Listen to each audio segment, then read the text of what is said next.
So for me, what I do is try to get the main ideas out of the textbook and just write those down, because I feel like the textbook has so much information that you can get lost in the little details.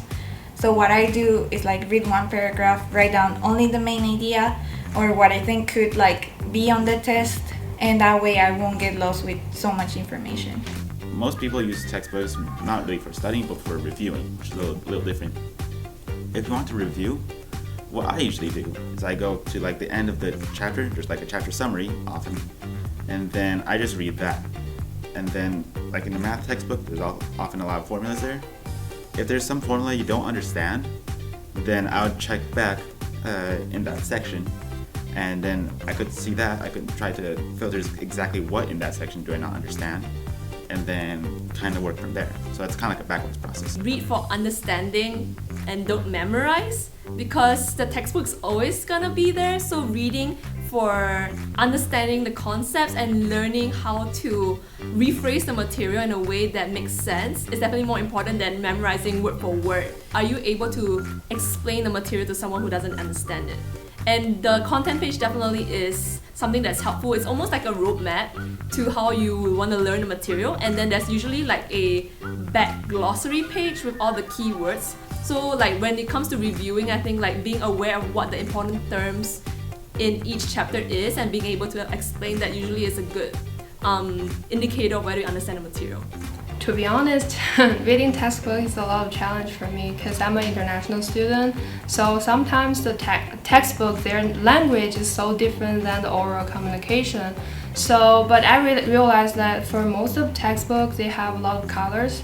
So they highlight their topics and subtitles. So normally I'll start just to read, on the titles, so to get a view of what this chapter is about.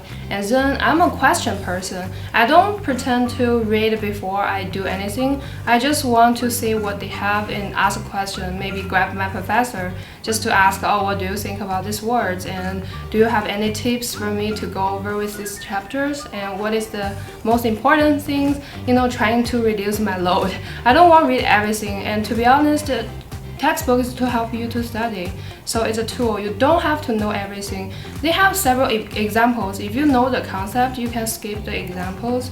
So normally just look at the pictures and bold words and just trying to find something so important or their repeated words. Sometimes I search the YouTube video that will help me better understand of the concept, For me, like most of my classes that I've taken, doing say like as like a business major, they typically like tell you, they already give you like what we're going to like cover in throughout the whole semester, so you can just like read. Like usually don't cover like the whole textbook in a semester. They give you like the topics and where exactly they're getting, like what chapter of the textbook they're going to talk about.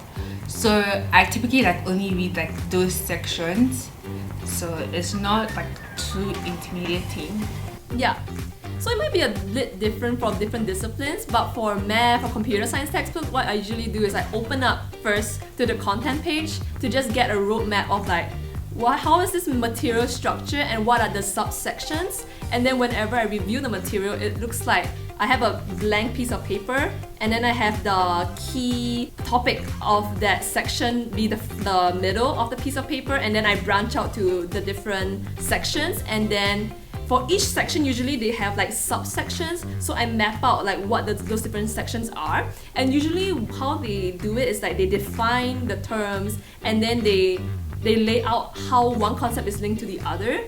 I read through for understanding, and sometimes I just like look at the examples, because sometimes like there's theory, but usually I learn better through examples, so that's been helpful just to know like definitions, to know what it means, but also like concepts and applications also important.